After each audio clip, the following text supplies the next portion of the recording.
Om Satyena Labhyastapasa Hi Sa Atma Samyagyanena Brahmacharyena Nityam Antaha Shadirehi Jyotirmayo Hi Shubhraha Yam Pashanti Yataiha Kshinadosaha Om Shanti Shanti Shanti. The Atman, the indivisible self, within all beings and all things, is realized by moderation, by knowledge, by austerity, and by veracity. All of these constantly cultivated. When mental impurities dissolve due to this practice, then the seer beholds it everywhere, existing in everything, even here in this very life, mind, and body. Om, peace, peace, peace. May that Brahman protect us. May it inspire us. May it illumine our thinking process. May we not find fault with each other, with the teachings, or with the world. And may what we study be a source of inspiration to us eternally. Om, peace, peace, peace. May peace be unto us. May peace be unto all. Om, Hari Om, Hari Om, Hari Om, Tat Sat.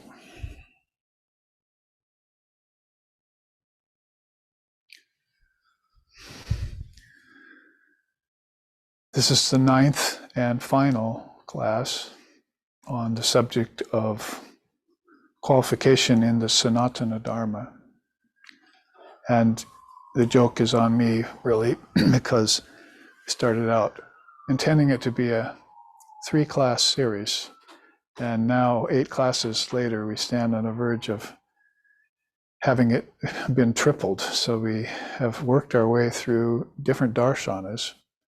So in the end, when it's all up and you're able to view it again on the different mediums it's available on, then you'll find that we've looked at everything that's on this main chart.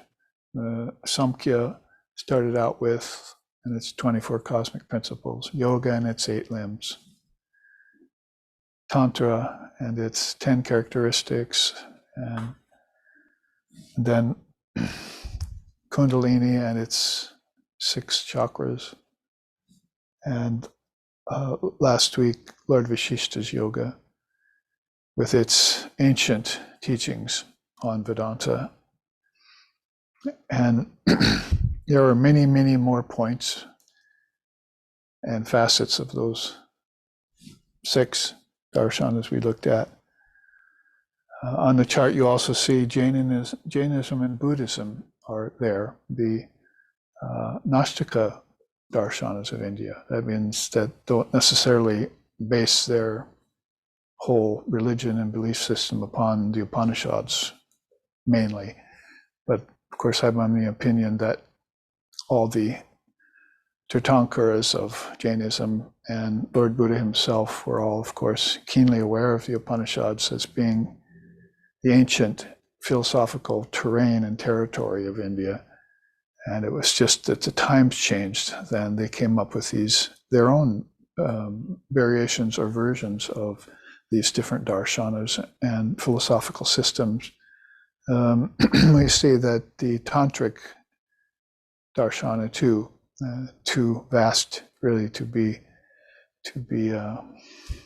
systematized, like say Patanjali did with the yogas, did a very good job, because that's a very fast system too. But the Tantra, with its various looks at deities, also was a very important facet that we only touched upon. That is Shaktism, Shaivism, Vaishnavism, the following of Ganesha, Ganapacha it's called. Even the sun god Surya has a following, a large following in India, which isn't just the physical sun, we wish to say, as in some cultures. but definitely what the sun represents as a great thought, or a great shining light, inside as well as out. For the outside has come from inside, as we know. And both outside and inside have come from the subject that we're going to talk about today, called Advaita Vedanta, because that's also listed here on one of these beautiful hands of the Divine Mother. I didn't put the bullet points up for it because they're on the charts that I'm going to present today. We're going to look at Advaita non-duality as sort of the thread that weaves all of these Indian darshanas together. It's the underlying substratum or foundation. It's hard to call it a philosophy or a religion, so it's just the non-duality. When you think about it, and when you contemplate it, when you try and share about it, teach and so forth, transmit, and give discourses on it, then it's really a matter of talking about non-dual truth, whereas the other darshanas have their own ways of pointing to that. Advaita has its distinct way of being that, and so that when you hear about it from the lips of a illumined perceptor, like Sri Ramakrishna Paramahamsa, for instance, then it begins to belie the levels of expression, speech, thought, contemplation, meditation, all of those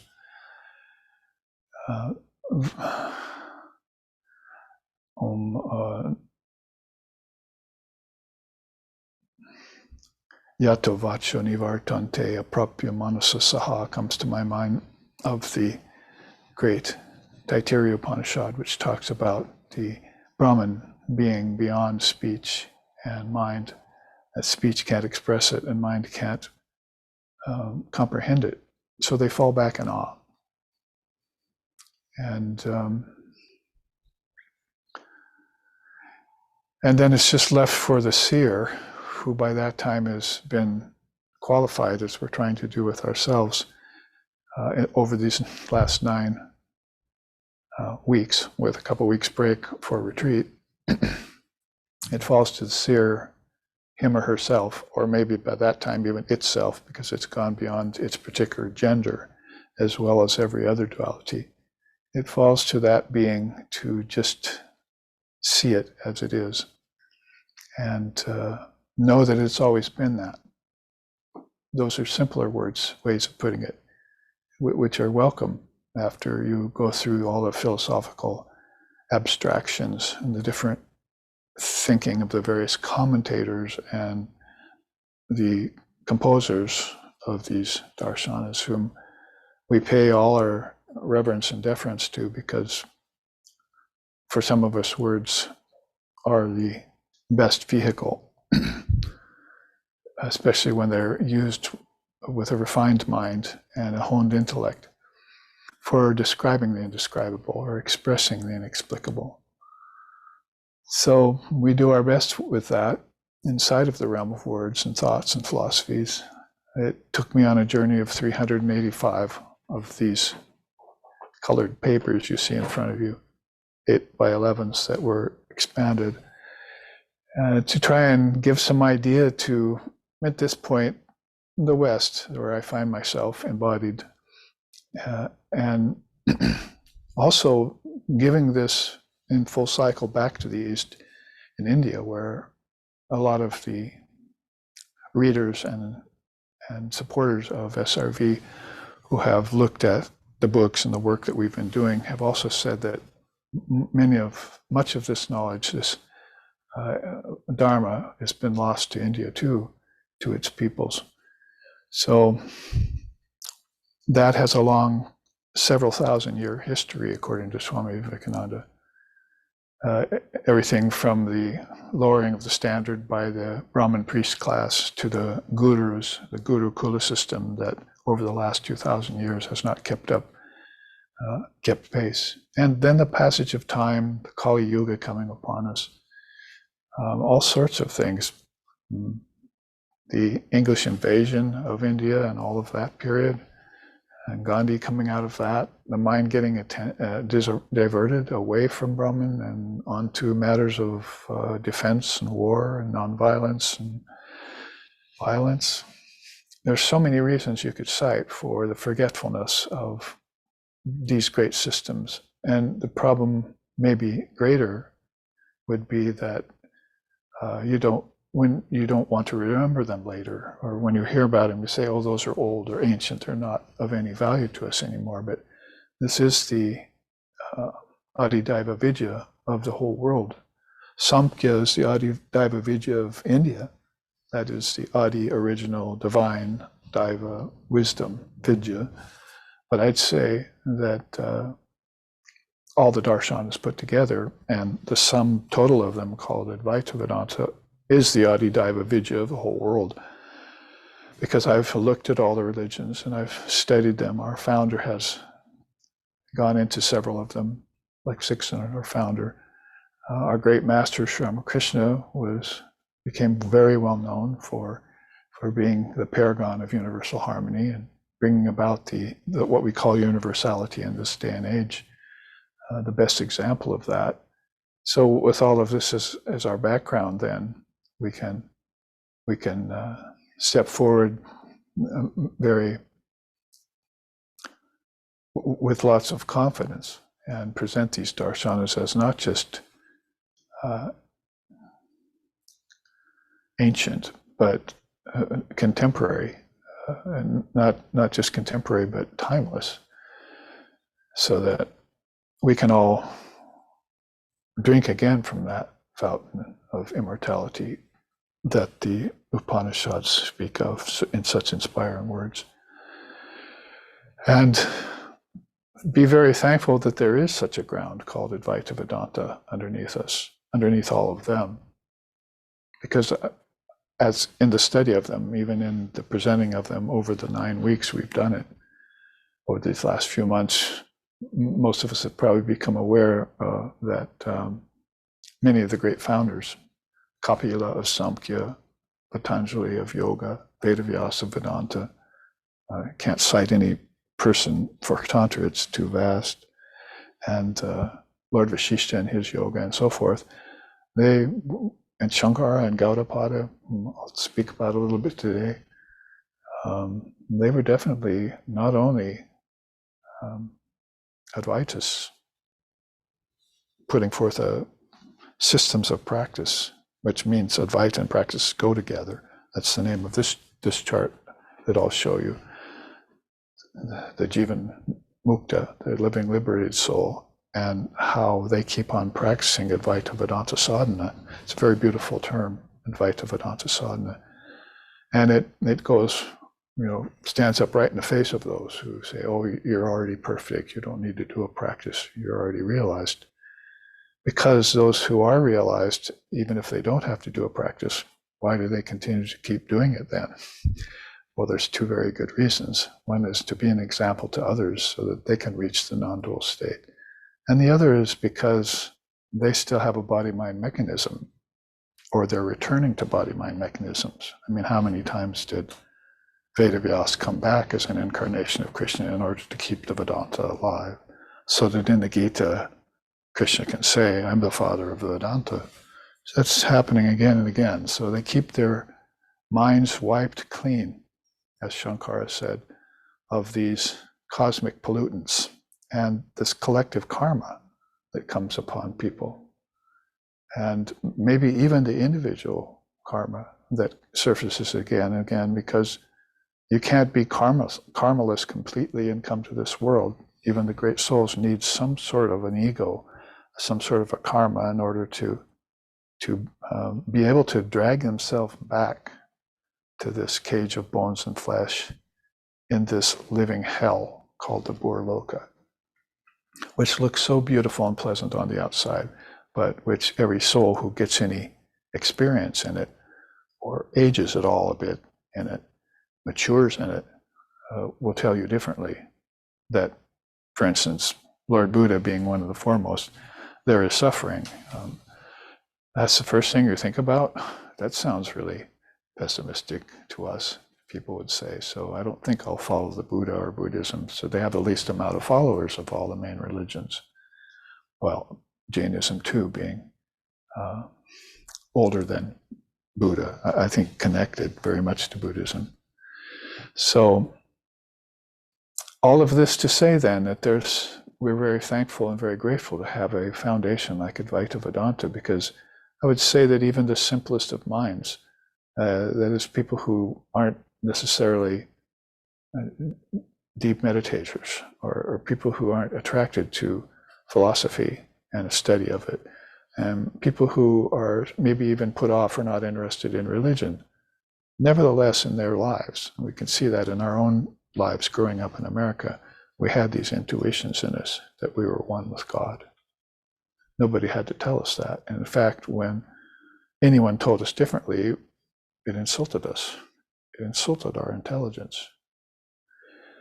So Swamiji came here and said, I can see why people are running to India for a new light, because basically they've been insulted by these false assumptions of a great creator God in the sky somewhere, in the physical sky, or that the soul is ever created, or that the soul is sinful.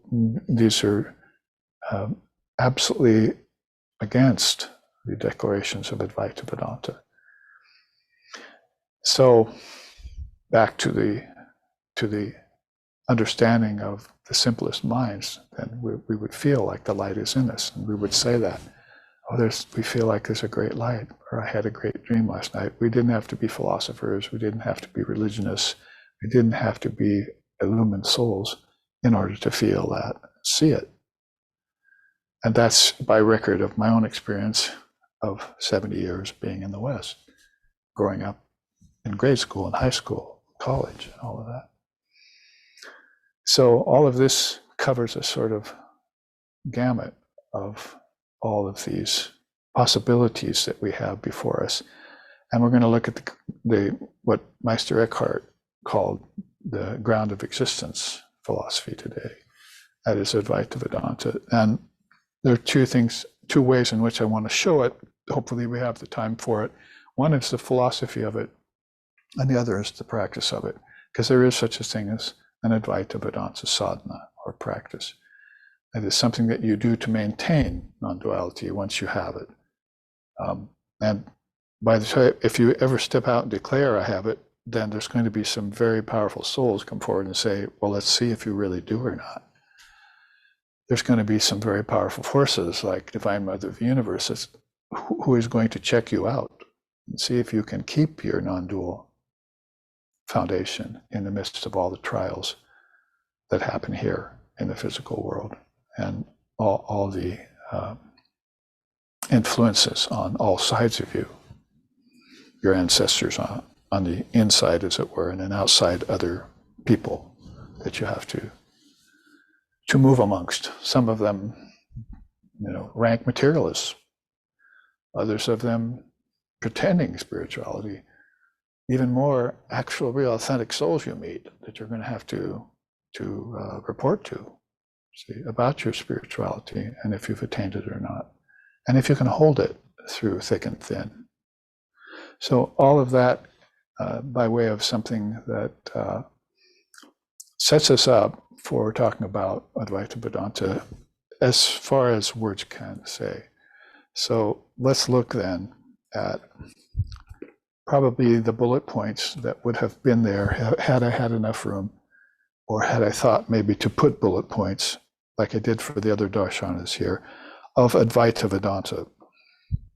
And of course, I've said before, and those of you who have followed SRV for its 30 or 35 years of existence here, that we're always trying to make all of ourselves qualified for these great teachings.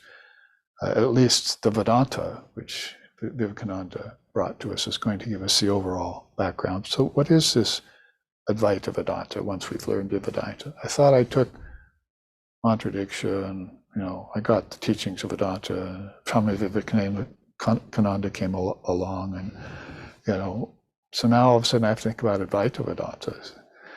And so what is that? What part of Vedanta is that?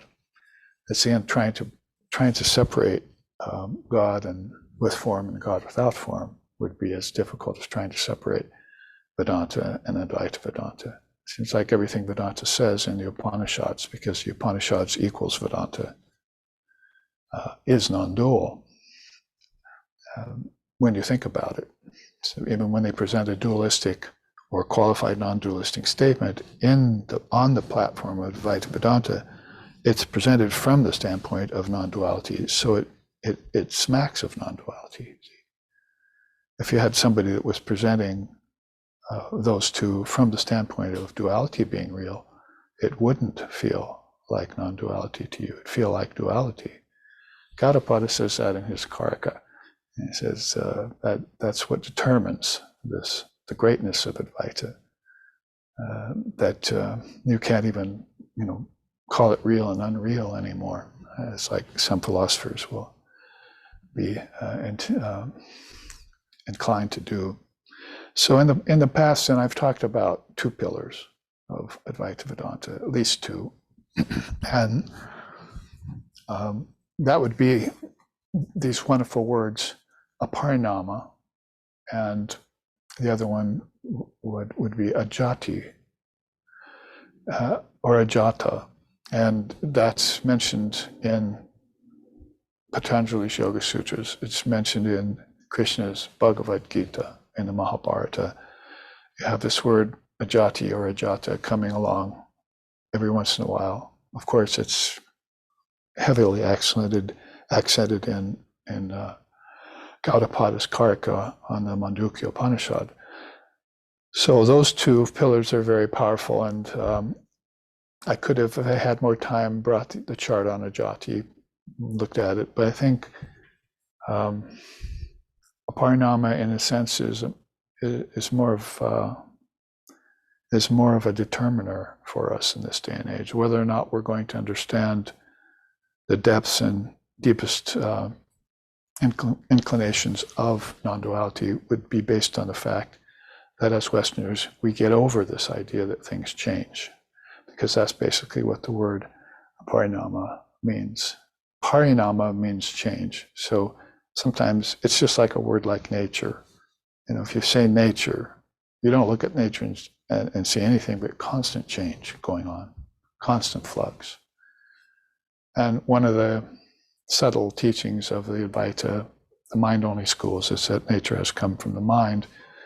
And that connection, if it hasn't been made yet, then you think nature is a separate reality and you are a separate reality from that. They call that ignorance in India. If you think you're separate from God and separate from nature. Now, it's ironic and sort of that word contradictory, and other words come up. The fact is you are separate from nature in essence, but you cannot be ever separate from nature because nature has come from you. So it's your expression. So I used to say, how do I put that in clearer words for people? That would be that they're telling you that you've been born in nature, but actually nature's been born out of you. Now, if you just made that little 2% shift, I used to say that, like something's in your way and Sri Ramakrishna is behind it, and you can't see Sri Ramakrishna, so you go like this. Now I see you. That's what this philosophical shift is about, to understand the Advaita Vedanta. Suddenly something very important is being blocked by something else. Why not? Because even in the main Vedanta teachings, one of the first words you hear is false superimposition, vivarta. So everything that's Brahman, everything is real, is being covered by an outer shell. And there are actually 5 of those in Vedanta, right? So, like I say, if you learn about the 5 sheaths, that sounds like more like dualism. But if you hear it from the standpoint of the one behind the 5, then it seems like, oh, these are obviously false superimpositions. They're not real. And then you just take those away and you're seeing the one only. Go like this, you see, and wave the finger, like one of the magicians did at the king in Yoga Vishishta, and it was like that, and then all of a sudden like that, you see. So at first it looks like there's two fingers, now there's really just only one. So that's how you see through this duality. A simple exercise we used to do is just like, put your finger here and press lightly on the top of your eye. Now I see two cameras, I see two walls, I see two people. And so that's what false superimposition is like. It causes the real, the one, to seem like it's two or many. So that removal of the I, or the removal of the number two, Advaita, into Advaita, is what you're trying to see. That is just the transformation of the two eyes into the Jnana Chakshu, the single eye, is what you're trying to attain, so that you'll be seeing everything as one Brahman. Come to find out that everything that's there was Brahman all the time too. So back to nature again, right? You see that nature is, when you say Aparinama, you say this is all changefulness. Everything's changing all the time. And then you come to find that all of Western philosophy is based in Parinama. All of Western science based in Parinama. All of Western knowledge based in Parinama. And when I found out the distinction between that and Aparinama that my Swami taught me, and that Swamis of India taught me, then I was in a totally different bracket of people. I was taken out of the thought that the world is real, and I was placed right into the realization that the world is not real because only Brahman is real. And so I'm not seeing, and people aren't seeing Brahman when they look at things. How can you blame them? It's just matter you're seeing, and that's changing constantly all the time, Parinama. But you hear this precious word, Parinama, that A at the beginning is the same A that starts off the word Om. So basically, when you hear that, it means the opposite of what the word means.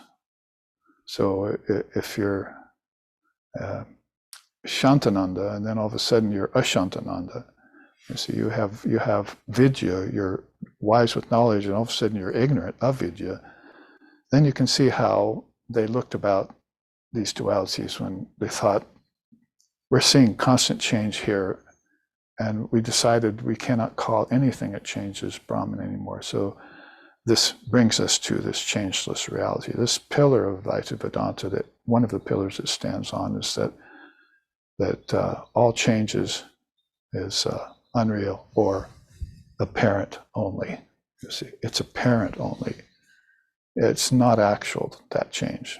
But if you get into, and this apparent change is called also Maya. And the wheels of samsara are based on Maya. You have a false perception of it, but Buddhist, one of the eightfold path that Buddha talked about, it's the wrong perception. Also, Bhranti Darshana in the 8 limbs of yoga talks about it as false seeing. So wrong perceptions, false seeing, you've got Buddha and Patanjali coming forth in a relatively modern time for India. 140 AD for Patanjali, the father of yoga, 550 BC for the Buddhism. You have them both coming forth and talking about this false seeing that is happening to the soul. So this Mayic seeing, this false seeing, is being accepted by beings at all different levels of consciousness. The 3 worlds, for instance, or what we talked about as the 3 chakras. And when they accept that, then they get on automatically to step onto this wheel, like a circus wheel, like going to the carnival. I was outside the carnival, I was okay. I went into the carnival, I got on this wheel, and I never got off it. So they tried to put my teacher, Swami Vivekananda, on one of the biggest roller coasters in the world once at Jansen Beach in Portland back in the 60s. And he said, I've spent my whole time trying to get off the roller coaster from Maya. I'm not getting on that one. So one of the stories we cherish about him. So he's telling us, and we should know that this parinama, this belief in change, puts you on a cycle. And as far as Patanjali and Buddha and other beings are concerned, you want off cycles if you're a seeker of freedom. If you want to be a living liberated soul, a jivan mukta. If you want to destroy bondage to nature. So here's where parinama and aparinama are matters for consideration. Talk about your highest of all dualities to contemplate in the mind. So to bring it kind of full circle, I'm going back to what I just said, is that that's why I got co-opted into non-duality. Mother transplanted me out of the world of duality that I was born into and transplanted me right into the soil of non-duality. Because mainly I realized, what the seers realized, that Brahman doesn't change. You can come at this teaching by saying the world always changes, and it's sort of a slap on the hand teaching, right? It's like, oh, let go, don't attach. Why shouldn't I attach? I'm getting pleasure out of it. Because you're attaching to things that are changing all the time, so they're not real. It's a dream that you had last night, and then you came to the waking state and you're dreaming again about, and then you take that dream into the dream you had last night and you dream about it some more. So you're in these two states of waking and dreaming, and in full belief of the changing nature of things. And that's your reality. But what they're calling reality is beyond that duality. It begins to be hinted in deep sleep when all the dream goes away. Finally, waking dreaming went away. Objects went away. And objects were made of vibrations, thought vibrations. So that went away too. My buddhi stopped being subject to vrittis. Buddhi vrittaha is one of the few things you can say about the deep sleep state. It is the intelligence stops vibrating. And that's also known, by the way, as shanti, peace.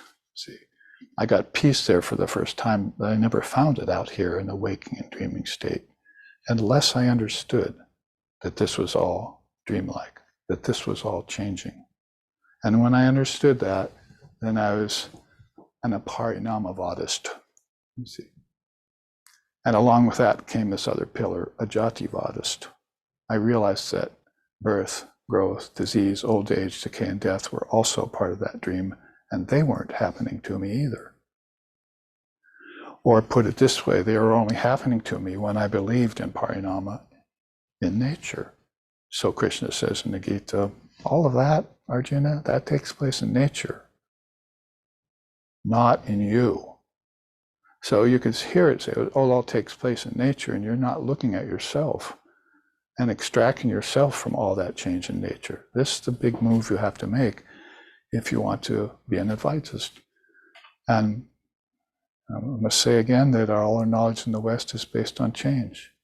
You take up any one of the lower, the aparavidyas, there's that word again, the aparinami. But if you take lower knowledge up, the knowledge that they make money on, the knowledge that they get famous with, the knowledge that they become worldly wise with, if you take those, any one of them, say, well, chemistry, it's just all about getting excited about watching change happen. And so you believe that change is in the nature of reality, but it's not. It's in the nature of relativity.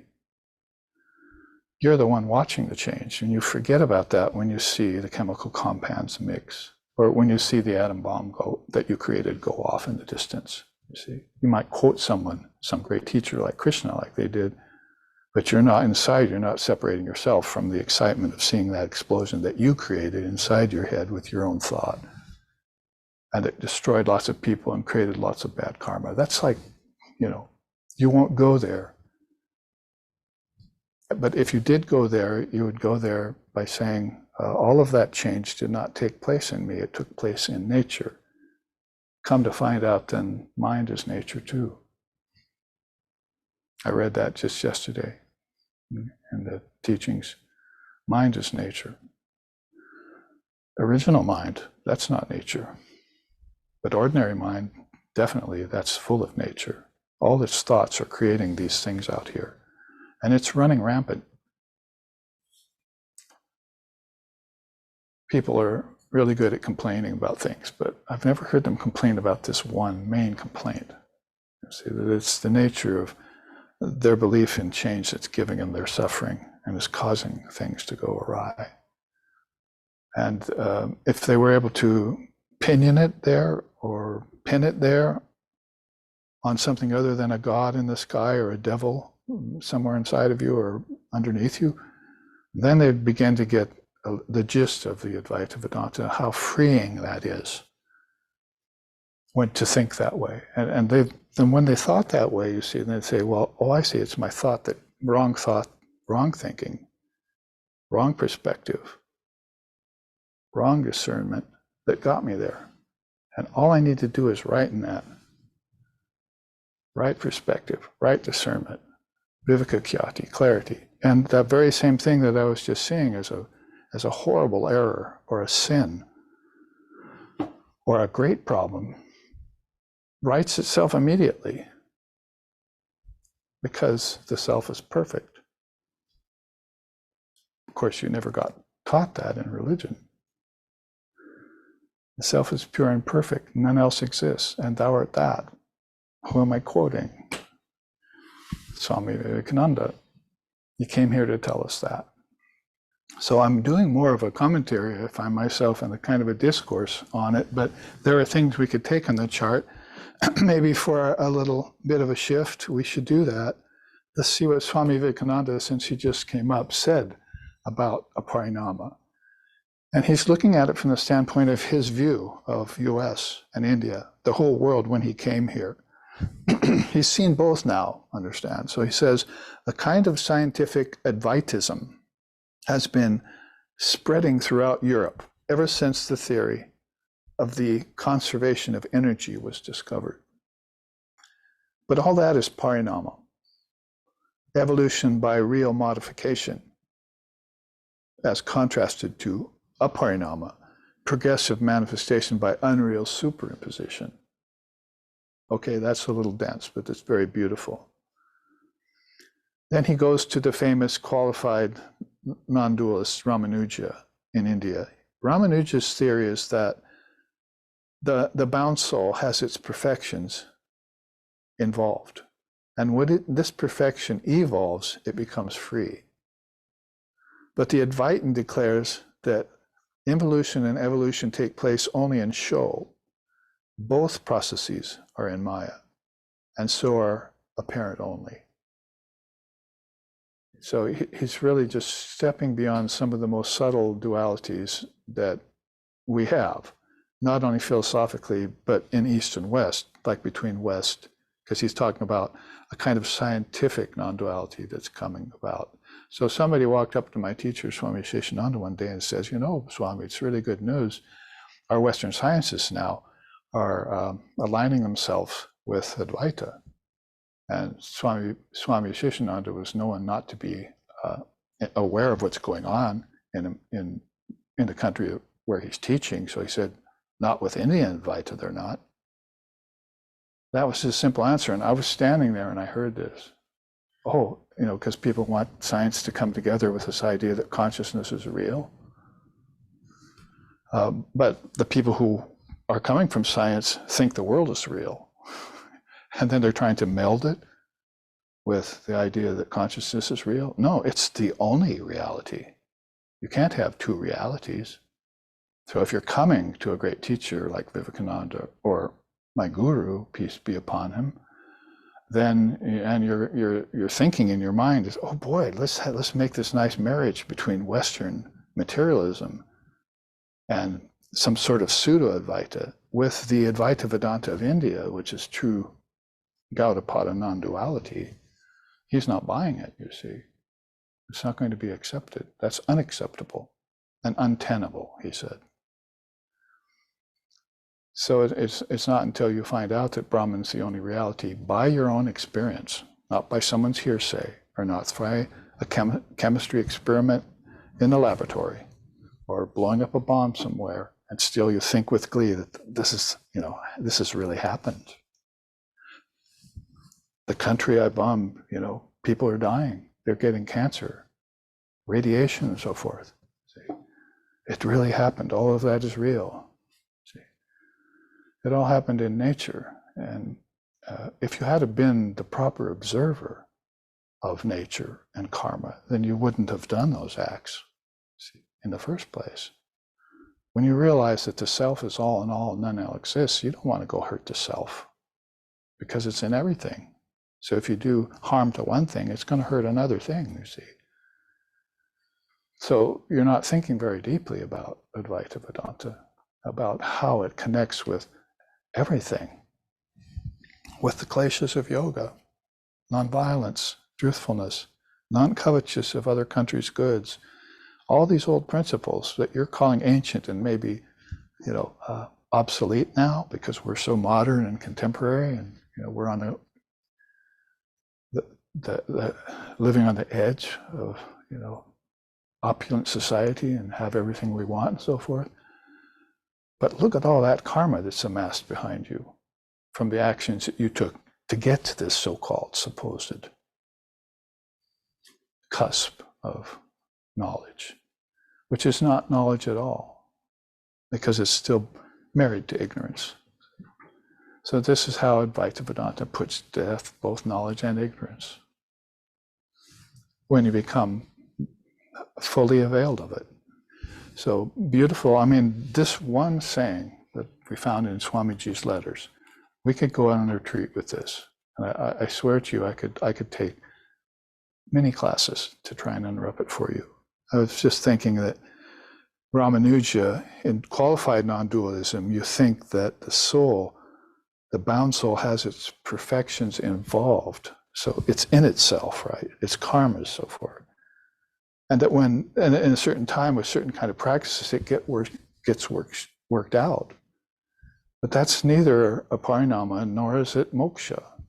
We've gone through this before. You haven't lost your freedom because you've all of a sudden, due to having some sort of karmas or some sort of bad deeds in you, that freedom is always there.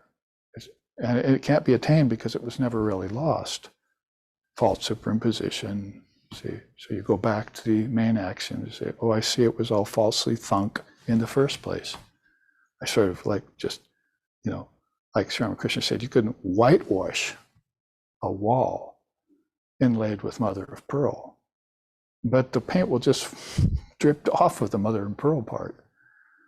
So there's no way that you can cover you can't cover a blazing fire in a cotton cloth, one song of India tells us. So if you have an eye, a single eye that is, utkramantam stiti vyapi bhunjanam, Krishna says in the Gita, jnana chakshuhu, Arjuna, if you have that single eye, then you'll see that one Brahman stationary in everything. It may appear to move, but it's stationary. So apparent change, apparent movement, apparent action, apparent karma that comes from apparent action, it's all unreal. Pramadita nasandeha kim karishyami vrittiman. Ignorance is unreal. So how can it cause you any real doubt? It can cause you doubt, this ignorance. But it wasn't real to begin with, so the doubt that you got through the idea that I was ignorant is also unreal. Therefore, you're a fearless person when you realize this. See, that's where fearlessness comes from. It destroys doubt and fear forever. What? The realization of this stationary Brahman and everything. And at the same time, the realization that change doesn't happen to it. Let's read what Gaudapada says about that. He says, as long as the upadhis are present, those 5 coverings, right? Body, energy, mind, intellect, ego, the 5 sheaths. That's what he means by upadhis. As long as these 5 sheaths are present, the jivas retain their individuation. So as long as those 5 sheaths are there, I'm an individual. I'm different than you. You're different from me. We're different from them. But the Paramatman undergoes no change due to these superimpositions.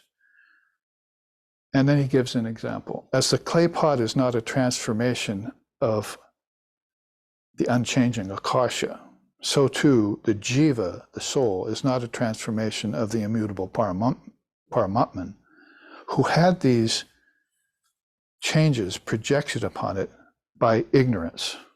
See? So you take something that's real and you try and cover it as best as you can ignorantly with various things, like, let's veil that out. Let's try and whitewash the mother and pearl.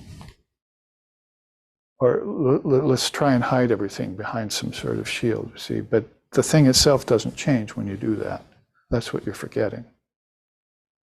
So everything that you do in nature, that you think is real, that you do in nature, all your karmas, all the acts you do to people, good and bad, is happening in a dream. So it doesn't have any effect, good or bad, on anything. There's just this one non-dual reality, and that's all. And if you read Gaudapada's Karika, he goes on and on about that in the most beautiful ways.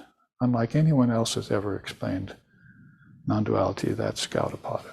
So my teacher starts his lectures, part of Vedanta Society, through the 70s, 80s, and 90s. I salute Gaudapada, because he was an illumined soul. You can still hear his voice saying that. So let's read what is said there then about this Gaudapada. He says,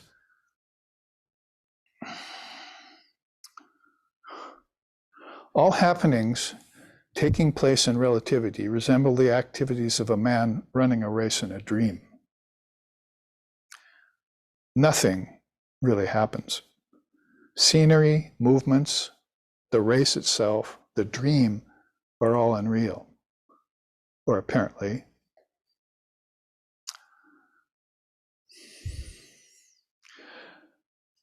The man alone is real, but he must awaken to realize this.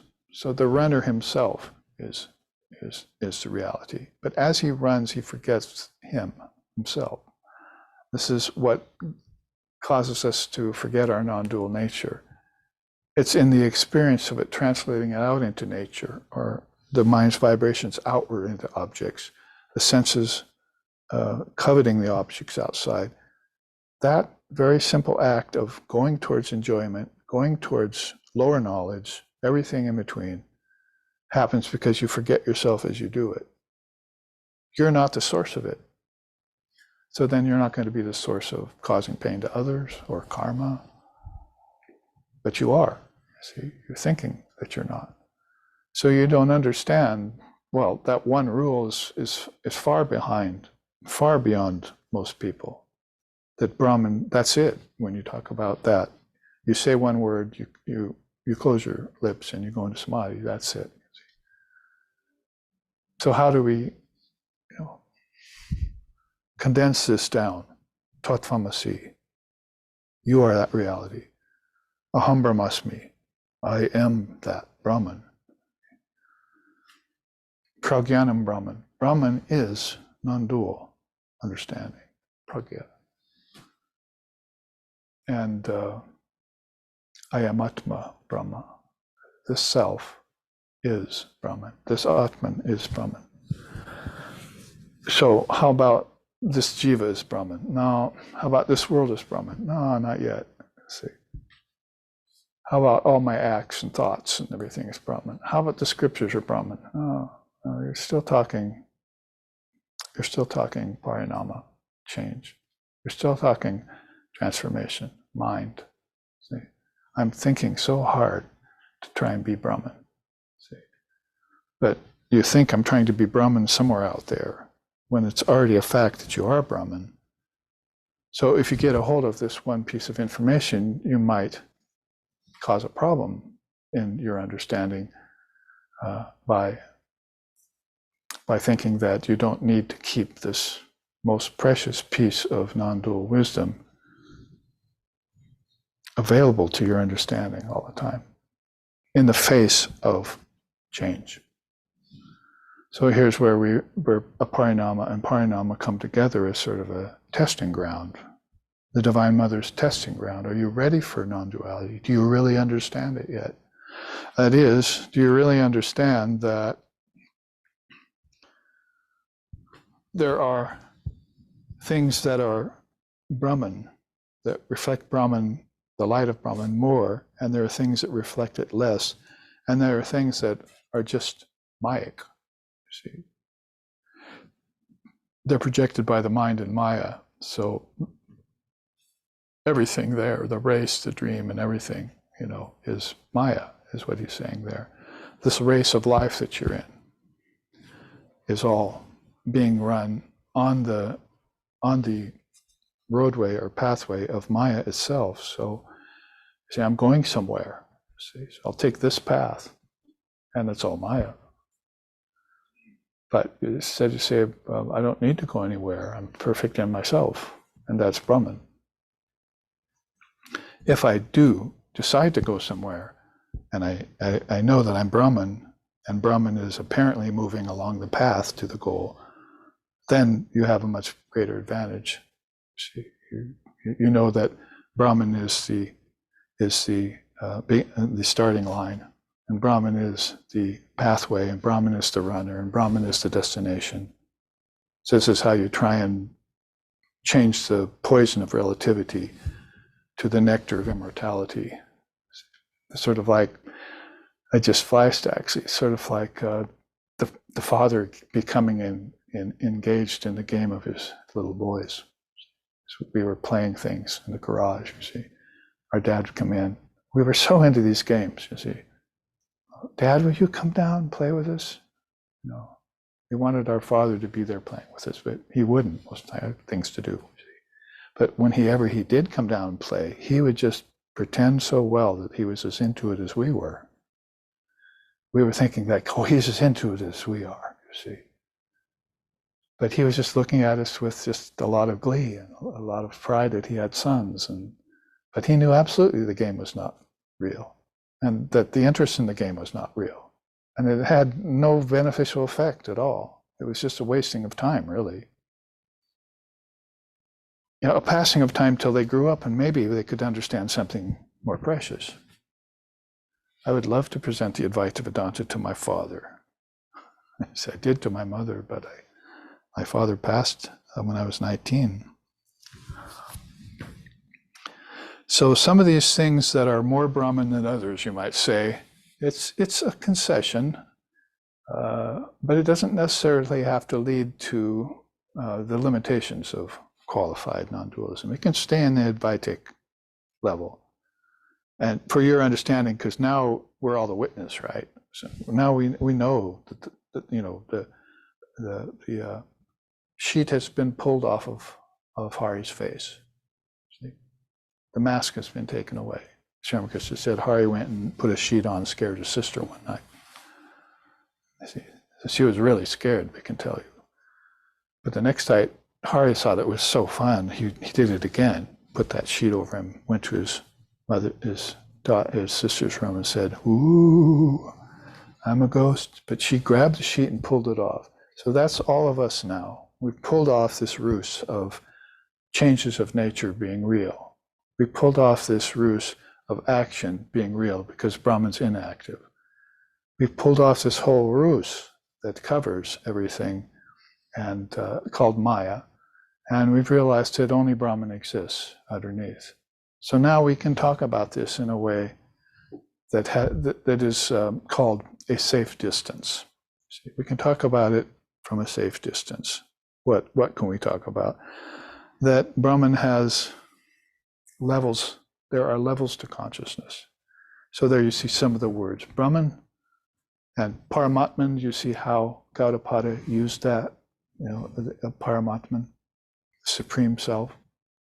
And then that's the non-transformational reality. Why is that important? Because Aparinama is transformation, right? It's not real. Changes don't happen. We have to come back to this again and again.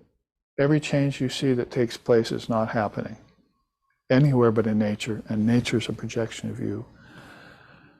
How to explain that? Okay, there's a screen and there's a picture playing on it, and you're looking at the screen. And there's a camera somewhere hidden to you that's running this film onto the screen. And so all of these images are appearing on the screen, but the screen's not changing whatsoever. Just like that, all these things that we call change out in life and everything are taking place on the screen of Brahman, and Brahman's unaffected by them. That Brahman is you, by the way, back running the camera. See, you're sitting in the audience, that's your ego. But the real you is running that camera, pictures on the screen, and the screen is not changing, and you know that because you're not in the audience enthralled by all the pathos that's going on in the pictures reflect on the screen, or all the love that's being expressed, or all the suffering that's being had. That's the audience, that's the ego, but you're running the camera now. You see that, wow, all of that's just a projection from this camera called my mind, and I'm putting that on a screen. So everything in action and reaction and so forth in the audience and so forth is just happening as a part of that external expression. So in a way, then you're not going to be able to say Brahman expresses itself. Brahman doesn't express itself. The mind in Maya expresses itself. And that's called creativity too. So if you've come to the world to be creative, a genius, an artist, a dancer, a mathematician, and so forth, I'm going to invent new things. It's all being done by the mind in Maya, with the ego usually in charge. So my teacher used to say that too. You don't teach creative expression to your children, not in this culture, he would add. If you taught it to a culture of monks, young monks, that would be different. Because you've already put them in charge of the camera. And they already know about the screen. The quicker they know about that, the quicker their creative expression is going to be beneficial to people. Otherwise, it's just turning into falsehoods and pretensions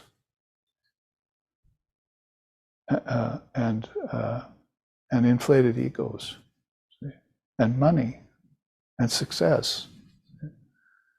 Those are the very things that are changing in nature, because success changes all the time to failure, and it changes back to success.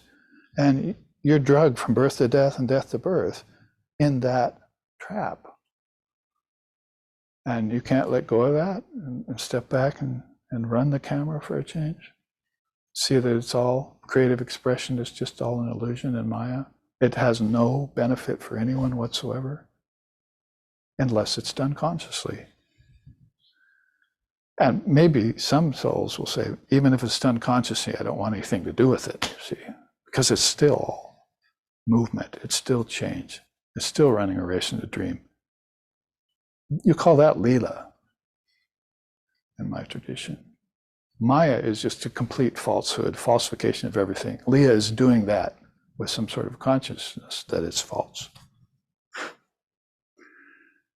And so that's why you'll let go of everything in the end. Sri Ramakrishna was the greatest player of all times. Well, actually, he would call himself the worst, but that's a different story.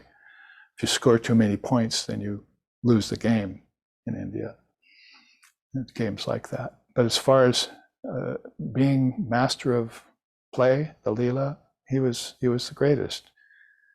And yet he would give it up all the time into samadhi. So what's that about? You see? What's that samadhi called nirvikalpa, or father of yoga called asampragyata, or the father of samkhya called kaivalya, or Vashishta called samapatti, samanya. What is that? That's what you get when you stand on these two pillars of, I know that I was never born and I'm never going to die. And I know that all of this is change, that's unreal. And only I'm real and I'm unchanging and I'm birthless and I'm deathless. Shall I sing it for you? Namrichurna Shanka Name Jati Beda. Shankara sang in the Nirvana Shatkam. Nirvana is how Buddhism would express that. So Brahman and Paramatman, non-transformational reality. Best way to put it probably in English. And that's the depths of the meaning of the word Aparinama. There is no change. If you see a transformation, doubt it. If you see something change, withdraw from it. If you're a truth seeker, you're so creative and expressive and everything, and you do something that helps the entire world. You just changed a world that looked like it was suffering to you, to a world that was better. And the whole thing was in Maya. Because only Brahman exists, and it was underlying change of good and bad. There's a gold chain and there's an iron chain, Swamiji said. But they both bind you. So you went to your death thinking, I helped the world. There is no world to help. There's only Brahman. Can you memorize this one mantra and use it all the time? See how now that you know about Aparinama, that everything that changes is to be eschewed, drawn back from, laughed at. Like your father playing you a game, you're so serious about it. I remember my father teaching me chess. I think I won once. See, I think he let me. I said, and he just laughed at the whole thing. And I was real serious. I won. I beat you, Dad. So like that, you see, the divine reality is looking at all of this, successes and failures going on in this world of name and form and time and space based on causality, and just uttering a big laugh at it all. See, and the children are fine. Even if they think they're dying, they're fine, because they can never die. You can't rewrite those rules. You can't tear down these two pillars, that Brahman is changeless and that you were never born because you never die because you never had a birth. I mean, that's sung by great souls like the Advaita. Nirmula mula rahito hi sadodito ham nirtuma duma rahito hi sadodito ham nirdipa dipa rahito hi sadodito ham Gyanamritam samarasam gaganopamoham nishkamakama itanamakatam vadami disanga sanga ihanamakatam vadami nisarasara rahitam Makatam vadami Gyanamritam samarasam gaganopamoham Gyanamritam samarasam gaganopamoham.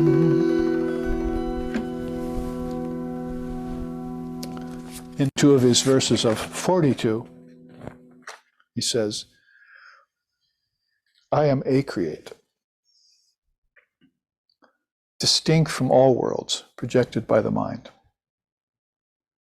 I am ever present, never obscured by clouds of Maya covering, conjured by ignorance of the mind. I am the light shining in other objects, but self-luminous myself. I am pure existence, equanimity, and ecstasy, as boundless as the sky and infinite like space. So there's a great soul, the Advaita, and other Advaitins that are a part of his own non-dual sampradaya, you might say, who thinks this way and who has learned these great rules from his guru, who have learned them from rishis of the past, who learned them from the avatars. If you fall below the non-transformational, then here's the concession. Philosophically speaking, maybe even for people, there are words that you can apply to slight modification of consciousness that still persists, like Prachigatman, Antaryami, Kutastha, Sakshi, and Om. So we think like Sakshi, for instance, witness. But they say about witness at the highest level, they say, well, if there's a witness, then there must be something separate that's being witnessed. So that can't be pure non-duality if there's a witness. It's a very high state, no doubt, because you've detached from things that other people are buying into and who are thinking relativity is reality. Now there's even something called virtual reality that's based on even less of a more watered down version of relativity. So they're going in that direction. But if you take the word, say, antaryami, that's beautiful. It starts to lean more towards devotional, because that's the inner ruler, immortal, seated in the heart. So it's not like you can't love the Advaita Vedanta or you can't love Brahman. It's not something you can have a relationship with. So if you say antaryami, you say, well, that's a deity in my heart that I meditate on. Well, I can sing you an avatar verse on that. It says there's no meditation, no space to go inside to meditate upon, and nothing to be meditated upon in that non-space. Thou art that. You are that deity of meditation. I am the beloved of my own meditation. See? Because I am light shining in other objects. I am pure existence. I am equanimity and ecstasy, as boundless as the sky, infinite like space. So he's using something like space and sky, air and space, two of the elements, as good metaphors for the boundlessness of that Brahman, which otherwise couldn't be expressed very well. So just an example of how Sakshi and Antaryami, for instance, are sort of concessionary ways of speaking about Brahman. And then Om, of course, the word. They say about Om is that when you arrive to realization of AUM, which is waking, dreaming, and deep sleep, and then Turiya, and it's just like the witness seeing something. If you see the word, then you see that everything is getting manifested out of this huge ocean of potential via this power to vibrate. So there must be a great mind in charge of that, not just my little mind. And then you start understanding things like cosmic, collective, and individual by the billions, coming from the Trinity or from the Word. So other traditions too have seen that high.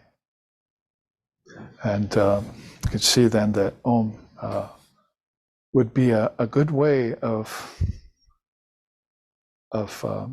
subtle mediation between the form and formlessness. It's like, so if you were involving an apparent inner movement towards realization, the transformation of mind is still a transformation, but mind is the best thing to transform. So if you're in ignorance, you probably stop believing in the transformation of natures and all that, and you get yourself off the wheel of evolution and birth and death. And as you go deeper and deeper, then you feel I'm coming, inward up to higher chakras, as we talked about in Kundalini, or I'm ascending limbs of yoga, as we talked about in Patanjali,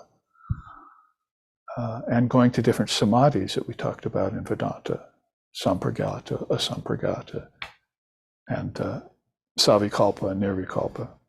So this is beginning to transform your mind. So your mind is really pure mind. It never needed transformation. It was the ordinary mind that had ignorance in it. That needed transformation. And this is probably where they trip up on this. You don't need a practice. You don't need anything because you're already the Atman. But try and go telling your mind that. And while you're in there, try and tell your ego that.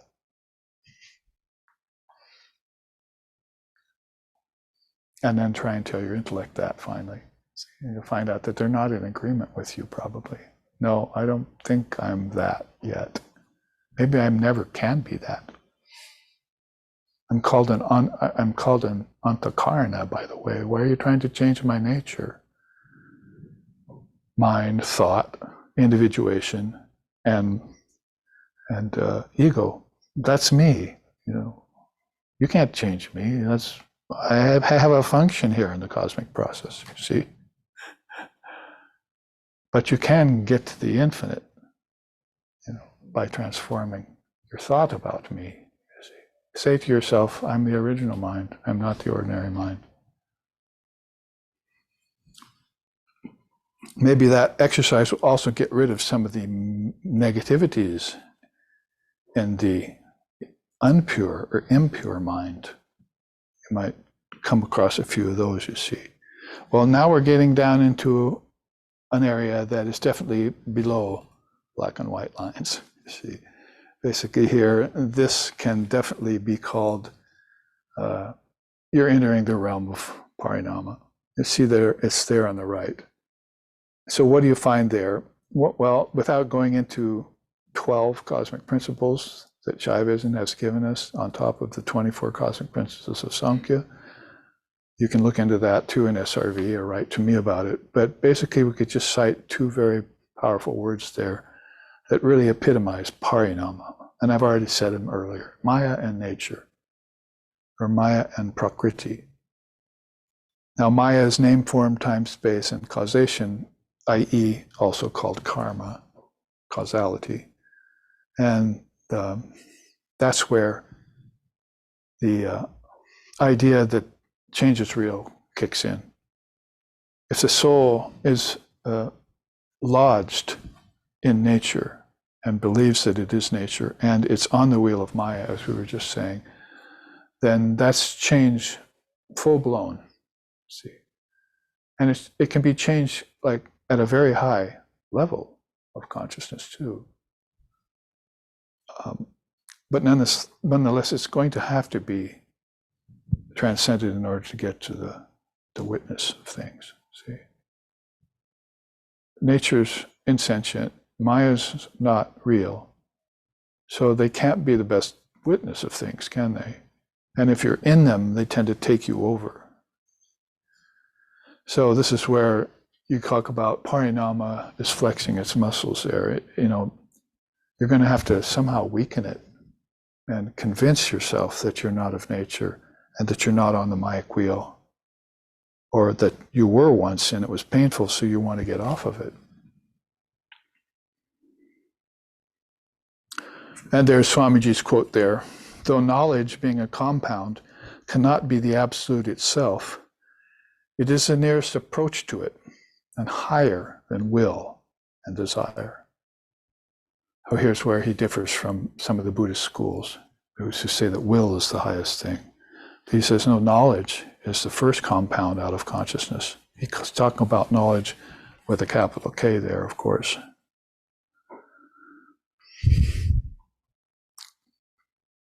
Out of such high cosmic principles come in intelligence and knowledge with a lower I and a lower K, you might say. I put some of them there. Chidabhasa, pure intelligence that reflects off of reality. I see the light shining off of the moon, see? And I think the moon has light. But the moon doesn't have any light. It's shining by borrowed light from the sun. So this Chidabhasa is rather like that. And so a man's intelligence is rather like that. Intellects are like that. Intellectuals are like that. See? And especially if they're still, as you see here, under the pale of Maya and Prakriti. They're not witnesses yet. So that's what the intellectual frame of reference is all about, and why you want to try and transcend it, because you'll never get that view of the sun with the moon shining in all the time, and assuming that that light that comes from the moon is its own. That is, that the intellect is the king here instead of the Atman, or instead of God. The ego is in charge instead of Divine Mother. Those kinds of comparisons you can make. So then you're going to have to tell your intellect there's something higher that you need to know. very hard for people in the West particularly to get beyond that. So I remember years that my teacher actually came down to that one thing and harped on it for years at a time in his talks. You must get beyond the intellectual frame of reference. He had, after teaching Westerners for so long in this congregation, the Vedanta, and them not quite getting the Advaita, because that is difficult to get, but not really going through this positive transformation of mind that he wanted to see in them, and that rituals alone wouldn't do it, and devotion alone, which the West isn't known for very well in its worldly circles at least, then how can we do this? We have to try and attack the fortress of intellectualism that's there. Because the intellectuals are in cahoots with religion, with fundamental religion, and with government. And they're creating an opulent society, and we're seeing how that's going in these more recent years. So Chittavasa, that reflection of the intellect, you must look to a deeper light inside of yourself. I think of Vivekananda's poem right now I could recite about that. Anubhava, get direct perception of reality, almost saying the same thing, only in a more philosophical way. And then Paravid, sacred wisdom of the non-dual scriptures. Upalabdhi, insight via divine remembrance. It's one of the things that I myself have been harping on for the last year or so, is Vismriti, the loss of divine memory, how unfortunate that is, and how we can get it back, called retentive memory, Daiva Smriti. Vismriti, go away. The Vismriti is would be the cause of, say, Alzheimer's in the body, in the brain rather. So that is going to be one of the effects of forgetfulness of divine memory, is that you get diseases because your immune system has eroded, because you're thinking wrong about it. In other words, what would be thinking right? I'm the Atman. Nothing can erode me. And I'm not the brain, I'm the mind. So if I inform myself of these higher truths all the time, with the mantra, say, or with studies of Advaita Vedanta with my teacher for a while, until it really gets impressed on me that I'm the birthless, deathless, changeless, pure existence, pure equanimity, pure ecstasy, pure bliss, rather than all those other things they're trying to convince me that I am, which I'm not.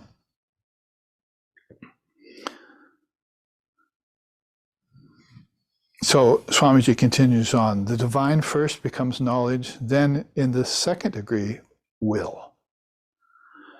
And that's good, because mind and will come next on this level. After intelligence and its knowledge, then step down a step, down into the continuation of the onslaught of Aparinama.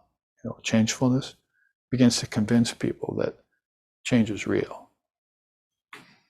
Like our children grow. And maybe their minds might expand, but we want their minds to expand in the Aparavidya. We're not trying to get them to expand in the Paravidya. You see, may our minds expand with their capacity to know Brahman. That's how the Upanishads put it. That's Advaita Vedanta, and its best expression of how transformation should happen. In other words, waking up from this dream of growth. Because it's one of the transformations Buddha talked about. Birth, growth, disease, old age, decay, and death. Growth comes second. Most people would say, I would really like to believe you when you say that I'm birthless and deathless. But I don't know if I can believe that I'm growthless. I think growth is a good thing. See? But if you never grow or never have to grow, then it's not a good thing. If you believe in growth, then it's a good thing. So this is built into the package of Divine Mother's 7 worlds, particularly the 3 lower ones. So this is how you will go from lower truth to higher truth. Asato ma, sadgamaya, tamaso ma, jyotirgamaya, from darkness to light. Mrityurma amritam gamaya, from the illusion of death to the reality of eternal life. You'll move that way in a kind of dreamlike fashion, with a goal, with an impetus towards the highest realization. If you've heard about it ahead of time, it's good for you. Along the way, it's a razor's edge.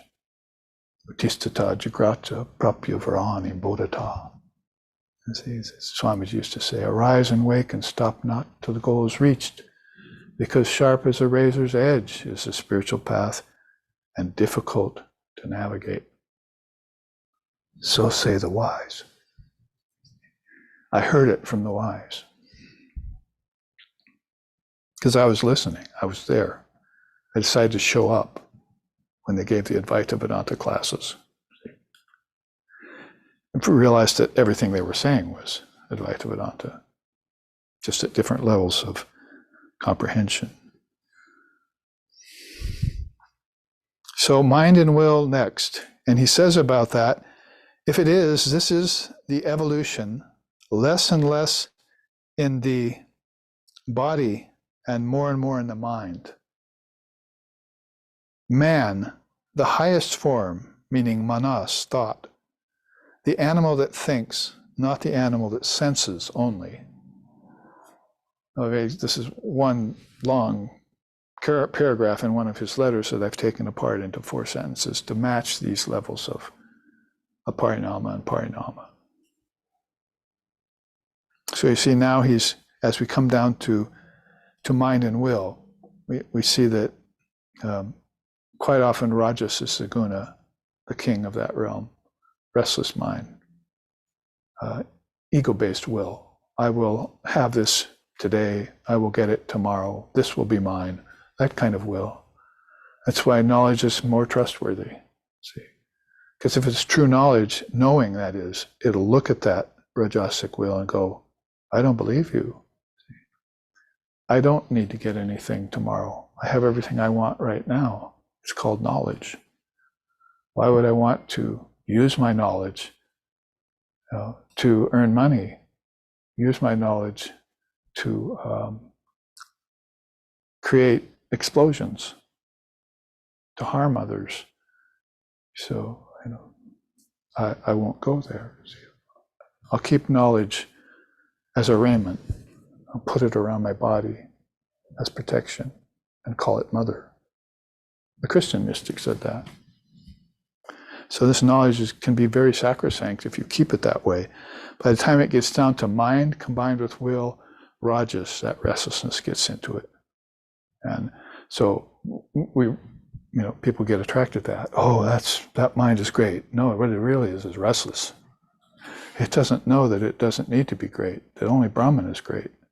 It's a big ego over there, and you're listening to it. Shame on you. It's going to lead you in the wrong direction, like to war. Run in the other direction. Renounce it. Like we did it in Reagan, in what's his name's war, Nixon's war. See, we were all against that. Back then it was like, oh, you're not a patriot. But we look back on it now and we say, we were sane. You were insane. That administration was insane. We were right to resist that. Just like Martin Luther King was right to resist, the slavery and all that was being put upon his people. That was right action. Because these other minds were engaged in rajas to try and rule the worlds. What will avail a man to gain a kingdom but lose his soul? We said that. Jesus, he said that. Mentioned in one of the Gospels anyway. So you see how here at this level, Swamiji will give you a concession. If there is such a thing as evolution, because he knows there isn't. Evolution would be change, right? But he believes in Aparinama. Change is unreal. It doesn't happen in Brahman, but it seems to happen in the mind. So that's how we deal with people to get them clear-minded, back to clarity, khyati. We deal with them that way by giving them that concession. The Upanishads also do that. Like I said, they're purely non-dual to me. But when they say something from the non-dual platform, then it reflects in the level of qualified non-duality and duality so that people can understand it. So here's where he's doing that for us. If there is such a thing as evolution, we should think of it more and more as in the mind, not the body.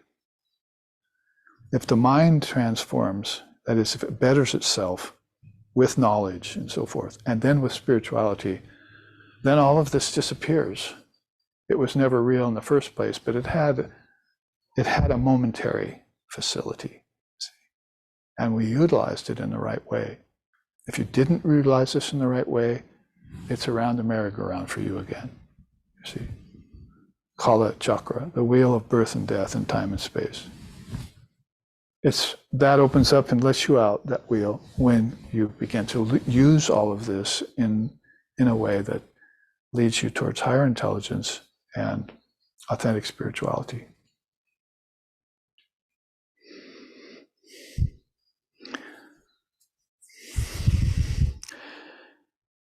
And under that, you see, quickly as we finish this chart, because this is the whole Advaita Vedanta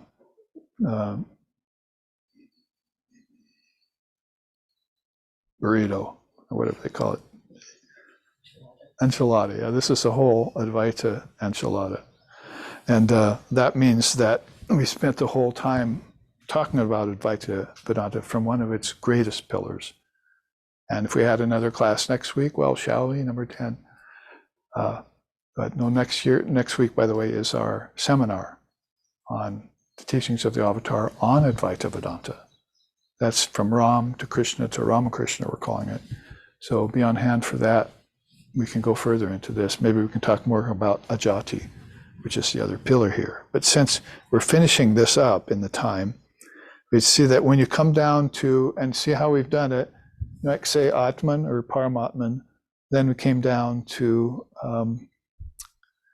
cosmic principles and Maya and Prakriti. Then we came down to our intellect or intellectualism. Then we came down to mind and will. Now we've come down, down means out, to brain, senses, and desire. So there you have these three headings. Indriya Gyan is sense knowledge and sense perception. Vedana is feelings, sensations from contact with the senses, with the objects. And Vasana is desires based in past experiences. Each of these darshanas here has a different way of treating those and teaching them. Some of them with a slap on the hand kind of way. Others with a, like Tantra, oh, you can get over it if you purify it, and deify it, if you deify it, so forth. But here you have Vedantas, as best as I could tell, threefold heading that would fall under brain, senses, and desires, which is usually, in most cases, and probably be hard to disagree with this, under the press of dark tamas. The intellect has its right to sattva. The mind falls into restlessness. Brain, senses, body, desire, those are quite heavy. So it's not just a tamas that, oh, shame on you, you got depressed. This is a tamas, this is actually built into the picture again. The flesh, they say, is like weak, right? Spirit is strong, flesh is weak. So they merely mean spirit is like pure sattva and flesh is tamas. And, it demands your constant attention just to keep it in any sort of livable condition. As you get older, you find that out too. So sense objects, contact with objects, and the desires that are built with those. Like if I taste something, I want it, and then I want that next lifetime too. I'm very attached to that, I can tell you. See, so I can't give it up. So I'll carry that desire with me. That's called a vasana. And the more the vasana gets watered, it turns into a samskara, which is an actual impression that you take from those desires, plant it in your mind, run it deep into that mind that's restless. And when it's there, it's going to be very difficult to deal with it unless you get the higher intelligence of sattva into it. These are all guna teachings, we know, but they're very good to contemplate. So Advaita Vedanta gets its expression on this chart in the 9th class of this that has been titled Qualifying Ourselves in Sanatana Dharma. So we want to put the exclamation point on it with a great philosophical teaching. And like I said, the seminar next week can continue on in a sense. We can look at a Jativata, another non-dual pillar, because that's an Advaitic teaching that we found mentioned in the Adhyatma Ramayana of Sri Ram, and the Bhagavad Gita of Sri Krishna, and the Gospel of Sri Ramakrishna in the Kali avatar, who has just been with us. So look forward to that, and we will course on deeper and deeper, coming up every once in a while like the turtle, to take a breath before we dive again into this Sanatana Dharma, this great Dharma of all the ages. Jananim Shadadam Devim Ramakrishnam Jagadgurum Pado Padme Tvaye Shritva Pranamami Mahur Mahur Pranamami Mahur Mahur Jaya Shri Ramakrishna Bhagavan Karunamaya Jaya Krishna Nidana Jaya Shri Ramakrishna Bhagavan Karunamaya Jaya Kripa Nidana Jaya Shri Ramakrishna Bhagavan Karunamaya Jaya Kripa Nidana Jaya Shri Ramakrishna Bhagavan Karunamaya Jaya Kripa Nidana Jaya Shri Ramakrishna Bhagavan Karunamaya Jaya Kripa Nidana Jaya Shri Ramakrishna Bhagavan Karunamaya Jaya Kripa Nidana. Om Brahmanandam Parmasukadam Kevalam Gyanamurtim Dandvaiti Tangagana Sadrisham Tatmama Sharilaksham Ekam Nityam Bimalamatchalam Sarvadi Sakshibhutam Bhavati Tam Triguna Rahitam Sadgurum Tan Namami. Om Shanti Shanti Shanti. We salute the leader of our souls, through whose grace our ignorance is dispelled, who is beyond good and bad, pleasure and pain, life and death, and all other pairs of opposites. We recognize that one as the only witness to the changing phenomena of this universe. May we, through that grace, go beyond darkness and delusion and realize the truth in this very life. Om, peace, peace, peace. Peace be unto us, peace be unto all. Om Hari Om, Hari Om, Hari Om, Tat Sat Om.